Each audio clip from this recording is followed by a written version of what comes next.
भूतिया टैक्सी। बहुत समय पहले किसी शहर में अभिषेक नाम का एक मासूम आदमी रहता था। अभिषेक एक बहुत बड़े व्यापारी के यहाँ ड्राइवर का काम करता था।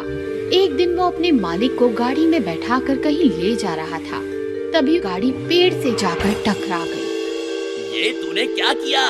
तूने मेरी CMW गाड़ी ठोक दी। तू जानता है ये कितनी महंगी आती है? मैं तुझे अभी नौकरी से निकालता हूँ। ये कहकर मालिक गाड़ी लेकर वहाँ से चला गया। अचानक नौकरी चले जाने पर अभिषेक बहुत दुखी हुआ। वो वहीं उसी पेड़ के नीचे बैठकर रोने लगा। इतने सालों में पहली बार मुझसे कोई एक्सीडेंट हुआ था और मालिक ने बिना मेरी बात सुने मुझे नौकरी से निकाल दिया। तभी उसे एक डरावनी आवाज आई। नीचे आदमी, ऊपर भूत, वाह काली रात, बहुत खूब। ये सुनकर अभिषेक डर गया। कौन है? कौन है? किसकी आवाज है ये? सामने आओ। काली रात का काला साया, तुमने बुलाया, लो भूत चला आया।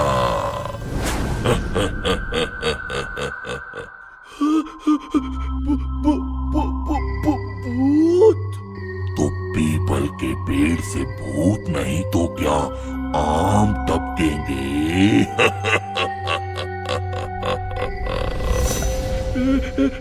मुझे जाने दो, मैंने ध्यान नहीं दिया कि ये पीपल का पेड़ है। मुझे पता होता तो मैं कभी इस पीपल के पेड़ के नीचे नहीं बैठता।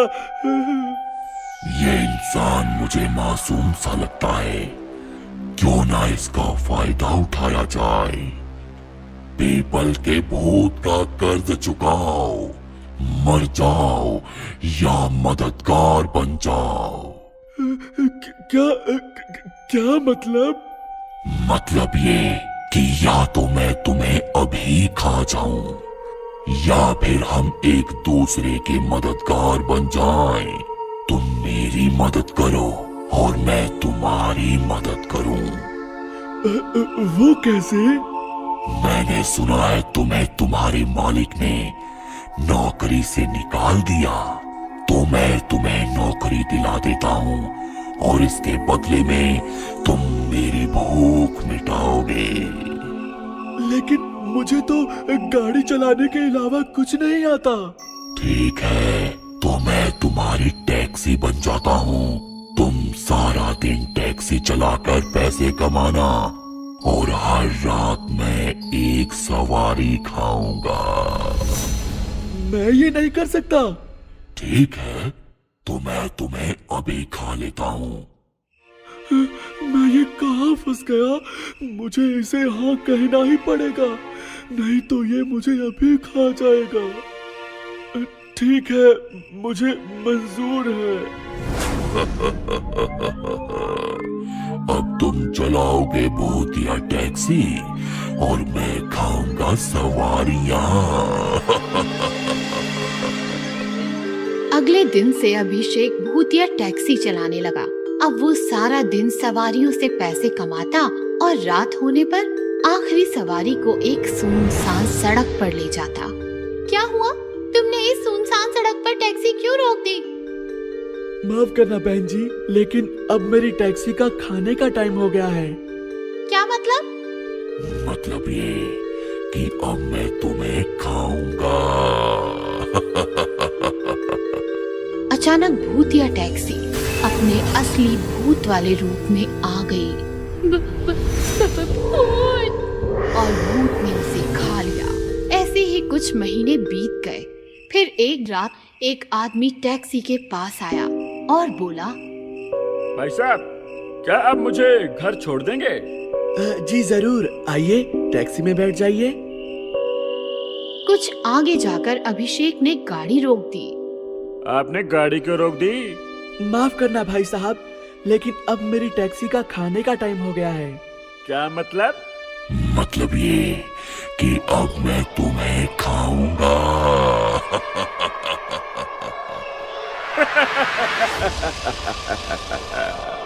तुम हंस क्यों रहे हो? वो इसलिए कि तुमने खुद मेरे सामने आकर मेरा काम आसान कर दिया। बहुत दिनों पहले मुझे एक भूतिया टैक्सी की खबर मिली थी, तब से मैं तुम्हें ढूंढ रहा था। लेकिन मैं भूत हूँ, मैं तुम्हें खाऊंगा। और मैं भूत हंटर हूँ, मैं तुम्हें मार दूंगा। भूत हंटर सुनते ही भूत डर के मारे कांपने लगा। भूत हंटर, प्लीज मुझे जाने दो, मैं अब किसी इंसान को नहीं खाऊंगा। लेकिन भूत हंटर ने उसकी बिल्कुल नहीं सुनी। उसने भूत पर एक ताकतवर मंत्र मारा। भूतिया टैक्सी, सवारियां खाए भूतिया टैक्सी, भूतिया टैक्सी, भूतिया टैक्सी, गायब हो जाए भूतिया टैक्सी। भूत हंटर के ऐसा कहते ही भूत गायब हो गया।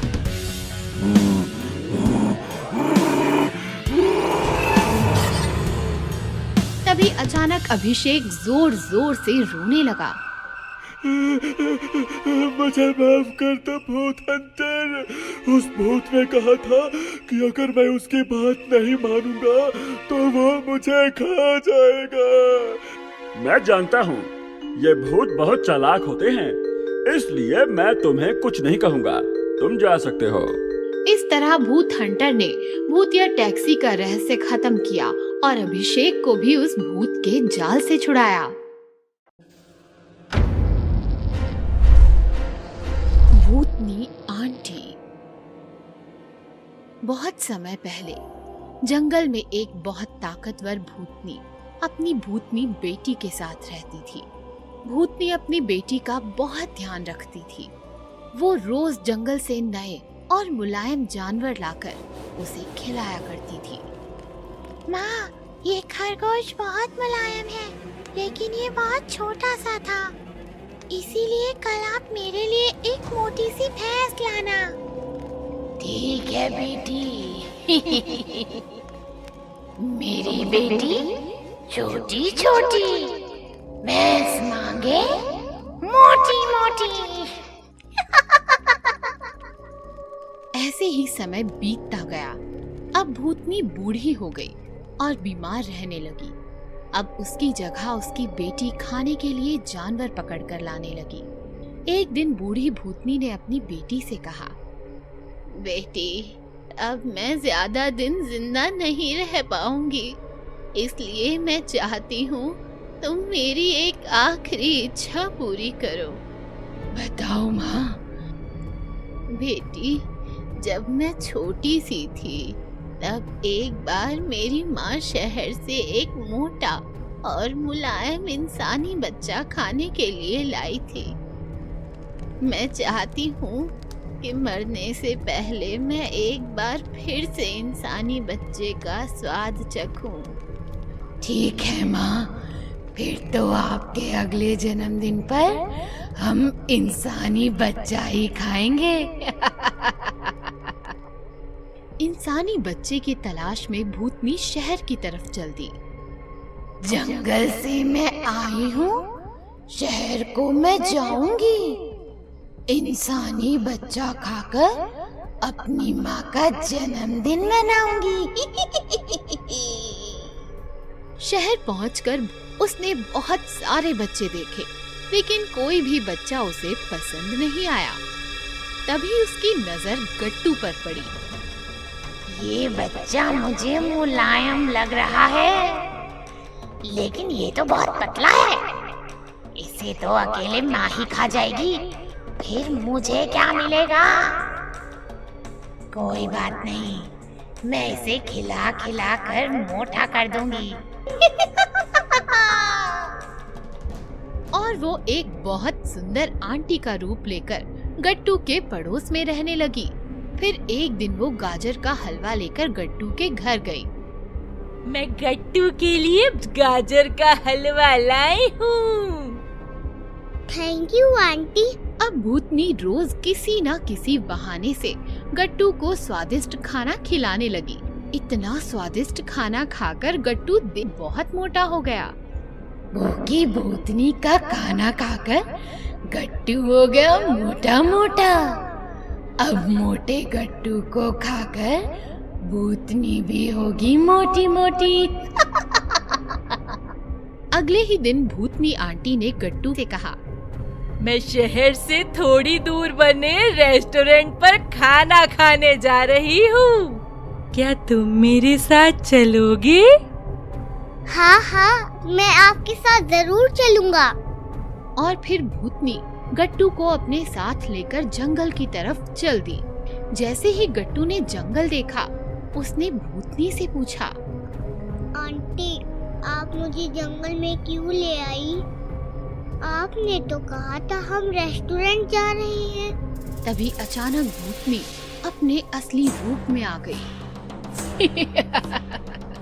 तुमने बहुत कुछ खा लिया गट्टू, अब हमारे खाने की बारी है। अब तो भूतनी आंटी हो। भूतनी गट्टू को लेकर अपनी मम्मी के पास आ गई। माँ, देखो, मैं इंसानी बच्चा लाई हूँ। इसे खाने में तो बहुत मजा आएगा। उन्हें इस तरह से बातें करते देख गट्टू समझ गया कि उसे इन भूतनियों से बचने के लिए जल्द से जल्द कुछ सोचना पड़ेगा। तभी उसे एक आइडिया आया। अब तुमने मन बना ही लिया है तो तुम मुझे खा लो, लेकिन तुम दोनों में से मेरा दिल कौन खाएगा? इंसान के शरीर में उसका दिल सबसे ज्यादा स्वादिष्ट होता है और जो उसे एक बार खा ले वो उसका स्वाद कभी नहीं भूलता। वैसे मुझे लगता है मेरा दिल भूतनी आंटी को खाना चाहिए, क्योंकि उन्होंने इतनी मेहनत जो की है। नहीं नहीं, तुम्हारा दिल तो मैं ही खाऊंगी, क्योंकि मेरे कहने पर ही तुम्हारी भूतनी आंटी तुम्हें शहर से पकड़ कर लाई है। लेकिन मेहनत तो ज्यादा मैंने ही की है। जब मैं छोटी थी तब मेरी माँ ने मुझे बच्चे का दिल नहीं खिलाया था, इसीलिए इसका दिल तो मैं ही खाऊंगी। ऐसे कैसे? मैंने ज्यादा मेहनत की है तो दिल तो मैं ही खाऊंगी। और फिर देखते ही देखते बहस लड़ाई में बदल गई। बूढ़ी भूतनी ने भूतनी पर जोर से वार किया, फिर भूतनी ने भी बूढ़ी भूतनी पर वार किया। इस तरह दोनों आपस में लड़ते लड़ते मर गए और गट्टू वहाँ से बचकर भाग गया। इंसान खाने वाला भूतिया परिवार। बहुत समय पहले किसी जंगल में एक भूतिया परिवार रहता था। भूतिया परिवार में मम्मी भूत, पापा भूत और उनका एक छोटा सा बेटा भूत थे। वो जंगल के जानवरों को खाकर अपना पेट भरा करते थे। आज मैं हमारे लिए हाथी लेकर आया हूँ। आज हम हाथी खाएंगे। इस तरह बहुत समय बीत गया। फिर एक दिन भूत के बेटे ने कहा, भूत पापा, मैं रोज रोज कभी हाथी तो कभी हिरन खाकर बोर हो गया हूँ। अब मुझे कुछ और खाना है। लेकिन हर जंगल में तुम्हें यही जानवर खाने को मिलेंगे। ऐसा है तो हम शहर चलते हैं, वहाँ हम मोटे मोटे मुलायम मुलायम इंसान खाएंगे। हाँ, ये ठीक रहेगा। अब हम शहर जाएंगे और इंसान खाएंगे। उसी रात वो तीनों शहर के लिए निकल गए। तीनों भूत गाते हैं, हम शहर जाएंगे, शहर में इंसान खाएंगे, हम शहर जाएंगे। हम शहर जाएंगे, इंसान खाएंगे, शहर जाएंगे, इंसान खाएंगे। शहर पहुंचकर उन्होंने देखा कि हर तरफ इंसान ही इंसान है। पापा भूत, यहाँ तो बहुत सारे इंसान हैं। हाँ, यहाँ तो छोटे बड़े पतले मोटे कई तरह के इंसान हैं। बहुत मजा आया। और फिर वो तीनों वही पार्क के पास ही बने एक खाली खंडर में रहने लगे। अब भूत पापा रोज पार्क से एक इंसान उठाकर ले आता और वो तीनों उसे बड़े मजे से खाते। ये इंसान तो बहुत स्वादिष्ट होते हैं। पेट भर कर खाओ भूत बेटे, क्योंकि शहरों में इंसान कभी खत्म नहीं होते। ऐसे ही बहुत दिन बीत गए। एक दिन सोसाइटी के सेक्रेटरी ने नोटिस किया कि पार्क में अब कम लोग आने लगे हैं। ये सोचकर वो पास ही के एक पुलिस स्टेशन में गया। मुझे लगता है कि पार्क में कुछ गड़बड़ी चल रही है, आप जल्दी कुछ कीजिए। आप चिंता मत कीजिए सेक्रेटरी साहब, मैं जल्द ही पता लगाता हूँ। पुलिस इंस्पेक्टर ने पार्क में जगह जगह सीसीटीवी कैमरा लगवा दिए। फिर जब अगले दिन उन्होंने कैमरा की रिकॉर्डिंग देखी तो वो हैरान रह गए। कैमरा में साफ दिख रहा था कि एक इंसान हवा में उड़ता हुआ पार्क से बाहर जा रहा है।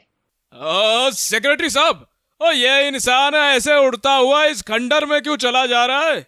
मुझे लगता है कि इसे कोई भूत लेकर जा रहा है। अब मुझे तो लगता है इसे कोई भूत लेकर जा रहा है, और लेकिन रिकॉर्डिंग में तो कोई भूत दिखाई नहीं दे रहा। अब हम क्या करेंगे? अब मैं तो सिर्फ इंसानों को पकड़ना जानता हूँ, मुझे भूतों को पकड़ना नहीं आता। इसलिए माफ कीजिए सेक्रेटरी साहब, मैं इसमें आपकी कोई मदद नहीं कर सकता। ये सुनकर सोसाइटी के सेक्रेटरी निराश हो गए और वहाँ से चले गए। उन्हें कुछ समझ नहीं आ रहा था कि वो क्या करें। मैं क्या करूं? सोसाइटी के लोगों को बताया तो वो घबरा जाएंगे।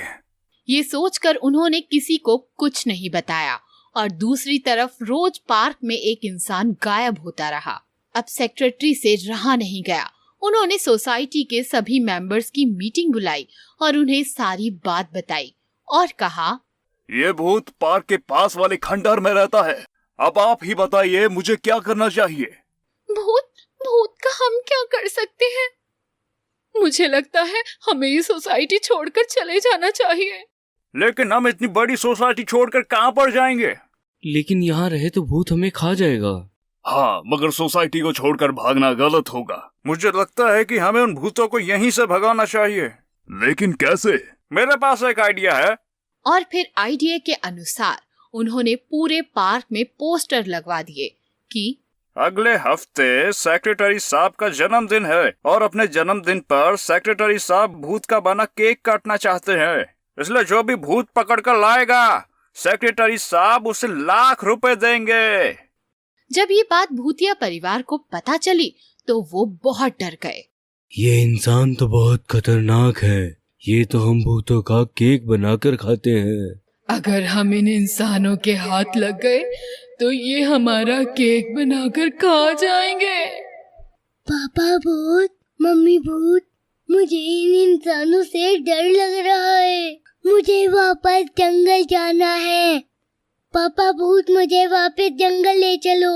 मैं रोज रोज हाथी ही खा लूंगा और कभी जंगल के खाने से बोर नहीं होऊंगा। रो मत बेटे भूत, हम अभी वापस जंगल चलते हैं। और इस तरह सोसाइटी के लोगों के एक झूठ से डरकर भूतिया परिवार वापस जंगल लौट गया और सोसाइटी वालों को भूतिया परिवार से मुक्ति मिल गई।